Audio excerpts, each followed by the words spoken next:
Hello everyone, it's Shane Kanto, your Wasteland reviewer, and I'm here to review Gretel and Hansel.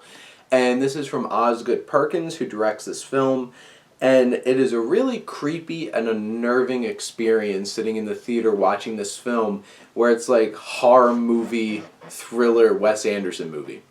Because everything is so creepily symmetrical, all centered in the shot, and the production design, the shape of things, the creepiness, the coloring, the tangible environment around you, and like how unnervingly unrelenting how all the sets and the production design are just so off and strange, and it just leaves you in this sense of unnerving tension. And I'm like, okay, this is really cool, and that really works for this film. Now, what might not work so well for this film, it's not the deepest film. It has some messages, especially in the dialogue, which I appreciated quite a bit of the dialogue and some of the snappy attitudes among the characters and their banter, because there's three main characters in this film, but where it's lacking, it's like the characters don't have a whole lot of depth. There's not a whole lot of plot. It does get repetitive, and it does stretch things out. And this film is not even an hour and a half, but it's pretty bare bones. But for the most part, this film makes it work. And I really appreciated Sophia Lillis, who's obviously been popping up in a lot of things like It, and I appreciated her performance as Gretel. She's by far the best part of this film. And then Alice Krieg, who plays this witch.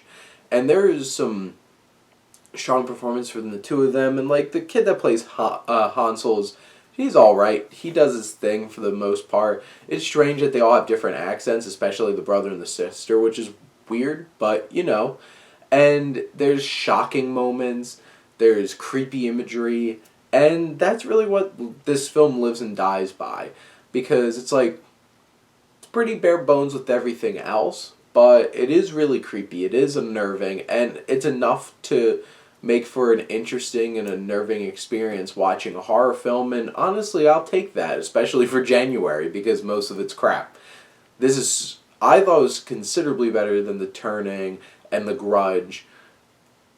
It's around the same level, I feel like, as Underwater. It was surprisingly enjoyable for an imperfect kind of film, but I would recommend Gretel and Hansel for those who really appreciate an atmosphere kind of horror film, because this isn't really about jump scares and stuff like that. It's all about atmosphere.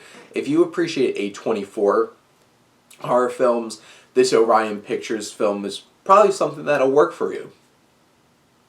But if you're a mainstream horror film and you're expecting like The Conjuring, or you're expecting like Halloween or something like that, it's like, this isn't it. So hopefully you don't get your expectations up that you're going to get something like that, because this film is not that. But it is unnerving, it's creepy, and I think it's worth the short little amount of time that you invest in it. But those are my thoughts on Gretel and Hansel. Let me know what you think, and let's talk some movies. But thank you as always for supporting your Wasteland reviewer.